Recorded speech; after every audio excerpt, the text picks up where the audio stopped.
I am the Tofu Golem. Please enjoy the video. You start by verifying your inverter supports Fronius Wi-Fi and that the Fronius WLAN module or stick is fitted. This is critical because the hardware enables radio setup. Next, make sure your router broadcasts on 4 GHz and you know the SSID and password. Wi-Fi range matters. Finally, power cycle the inverter if needed and open your phone's Wi-Fi settings. You'll connect to the device's setup network to push your home credentials, so keep login details ready.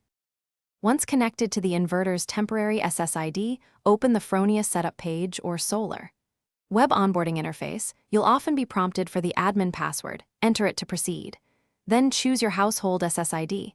Input the password carefully and choose DHCP unless you want a static IP for stability.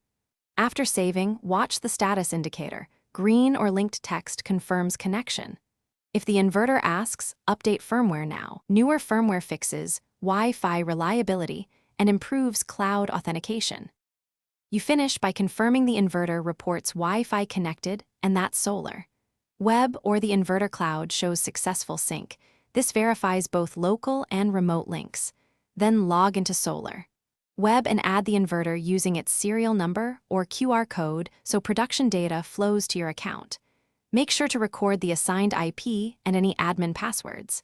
If the link fails, reboot the router and inverter. Then rerun the Wi-Fi setup. This simple restart clears DHCP. Thanks for watching. Consider subscribing if we helped you today.